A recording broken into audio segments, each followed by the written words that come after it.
시험에는 합격했지만 미등록한 사람이 그럼 여기서 그런 생각이 드실 수 있어요. 이렇게 하면 완전히 틀린 얘기입니다.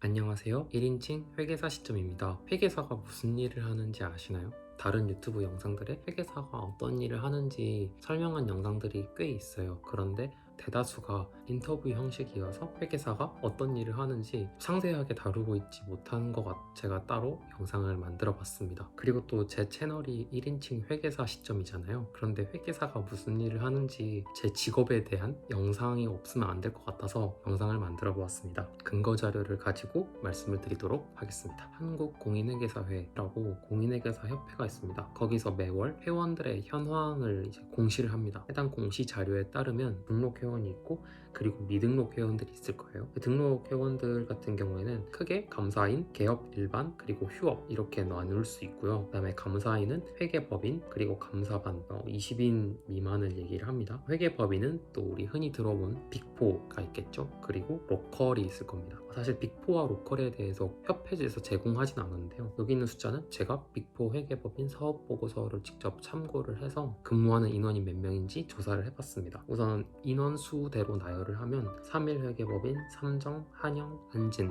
회계법인이 있고요. 3일이 2,400명 정도 되고요. 제일 많죠.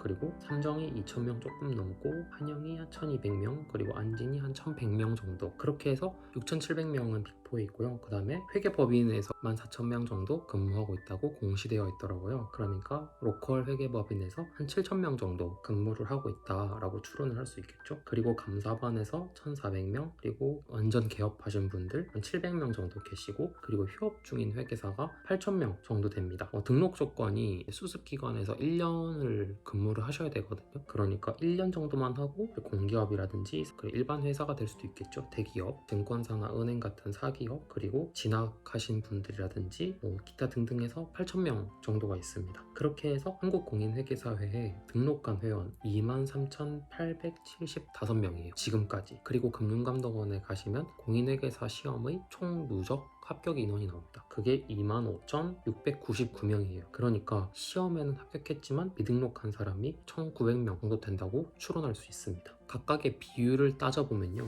이제 회계법인에서 빅4에 근무하는 사람이 26%, 걸 회계법인인 사람이 27%, 휴업 중인 분들이 31%나 되고요. 그리고 미등록하신 분들이 7%가량 됩니다. 휴업 회계사가 되게 많죠. 빅4나 로컬 각각에 계신 분들 모두보다 이제 휴업하신 분들이 더 많은 겁니다. 그래서 이제 회계사 합격자 인원을 늘려서 회계사의 공급을 늘릴 게 아니라 회계사의 처우를 개선해서 휴업 회계사 분들을 회계업계로 다시 돌아오실 수 있도록 해야 하지 않느냐라는 얘기가 항상 있습니다. 네, 그럼 회계사들이 회계법인이라든지 감사반 그리고 개업하셔서 주로 어떤 일을 하게 되는지 한번 자세히 들여다보도록 하겠습니다.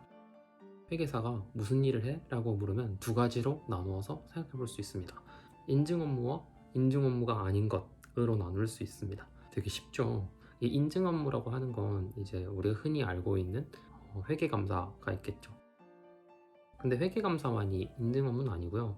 이것저것 되게 많은데요. 이건 제가 또 다른 영상에서 한번 시사적인 내용을 가지고 설명드릴 수 있도록 하겠습니다. 그리고 그 외에는 텍스, 세무자문, 딜, 재무자문, 그리고 기타들이 있습니다. 이거를 조금 더 보기 쉽게 그리면요. CPA라는 큰 틀 안에 감사가 있고 텍스가 있고 그 외의 것들은 전부 딜이나 기타다 이렇게 생각하시면 조금 편합니다. 그럼 이 세 가지 업무를 진입장벽은 곧 수익의 안정성을 얘기하겠죠. 보수라는 두 가지 축으로 해서 한번 배치를 해보겠습니다. 우선 진입장벽이 가장 높은 거는 감사 업무고요. 그 다음에 조금 상대적으로 낮은 건 텍스, 그 다음에 더 낮은 거는 딜입니다. 재무자문이거든요. 반면에 보수는 딜 쪽이 제일 크고요. 그 다음에 텍스가 있을 테고 그 다음에 감사가 있습니다. 사실 감사랑 텍스는 이렇게 둘 수는 없어요. 이게 약간 왔다 갔다 하는 것 같아요.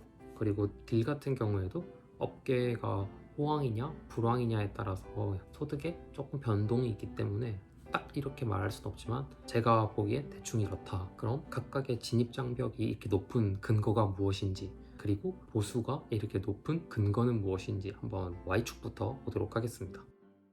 공인회계사의 직무 범위는 공인회계사법에 기재가 되어 있습니다. 회계에 대한 감사, 흔히 아는 회계감사겠죠. 그리고 감정, 증명, 계산, 정리, 입안, 그리고 법인 설립 등에 관한 회계 업무들을 할 수 있고요. 두 번째로는 세무대리를 할 수 있습니다. 세무대리는 세무사법에 있는데요. 우선 나중에 이따 볼게요. 그리고 세 번째로는 부대되는 업무는 모두 할 수 있어요. 그리고 제50조에서 등록한 공인회계사 또는 회계법인이 아닌 자는 제2조의 직무를 행하여서는 아니 된다 라고 해서 이제 딱 밥그릇을 지켜주고 있습니다. 어떤 회계감사는 회계사밖에 할 수가 없어요. 마치 의료행위는 의사만 할 수 있는 것처럼요. 그러니까 다시 돌아가면 진입장벽, 즉 수익의 안정성이 감사가 조금 더 높은 걸 알 수 있어요. 세무대리는 세무사법에 규정되어 있습니다. 세무사의 직무 범위를 보면요, 각 호의 행위 또는 업무를 세무대리라 한다 라고 해서 이제 조세에 관한 신고, 신청, 청구, 서류의 작성, 대행, 상담, 자문, 대리, 그리고 이와 관련된 행위 또는 업무라고 해서 조세에 관한 거의 대부분의 업무라고 보시면 돼요. 그럼 여기서 그런 생각이 드실 수 있어요.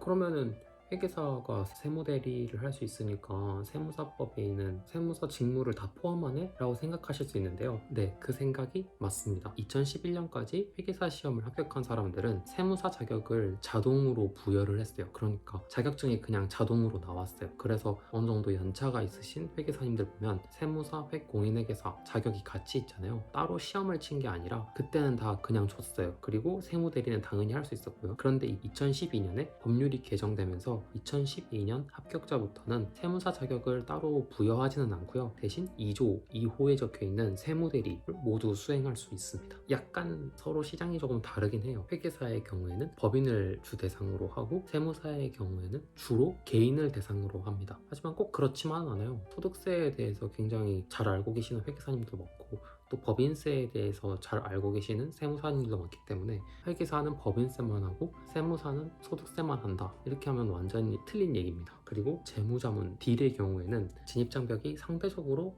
가장 낮다라고 생각이 돼요.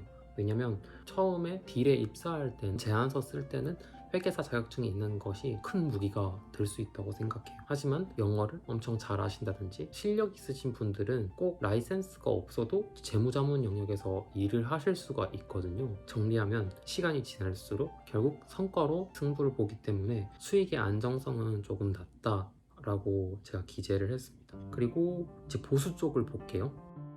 네, 다음으로는 각 업무별로 보수를 보겠습니다. 보시면 사업 부문별 매출액이 있습니다. 회계감사, 세무자문, 경영자문, 그리고 사업 부문별로 인원 및 보수가 있습니다. 회계감사, 세무자문, 경영자문 이거를 근무 인원으로 나누어서 1인당 매출과 1인당 보수 금액을 구하면요, 감사가 1억 4천 정도고 보수가 1억 4,500입니다. 그럼 1인당 이익이 마이너스네? 라고 생각하실 수도 있는데 여기서 오해하시면 안 되는 게 1인당 매출액이 순수 감사 보수만 적혀 있습니다. 그래서 내부회계 관리 제도라든지 그리고 PA 업무 등 매출이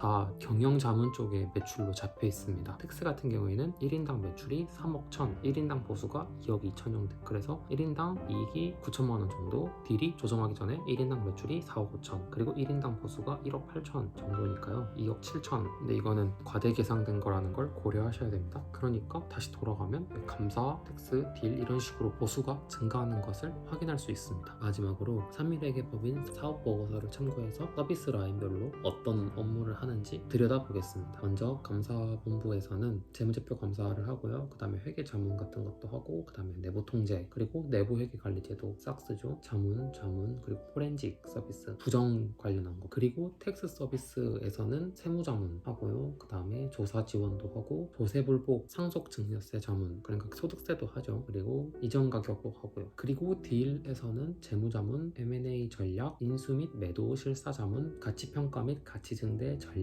수립 자문. 이게 되게 포괄적이잖아요. 이런 거에 다 들어가겠죠. 기업이 하는 것 중에 가치 평가를 하고 가치 증대하지 않는 전략이 어디 있어요. 그러니까 여기 거의 대부분 다 들어갈 것 같습니다. 지금까지 회계사가 어떤 일을 하는지 관련 근거를 바탕으로 살펴보았습니다. 시청해주셔서 감사합니다. 1인칭 회계사 시점입니다.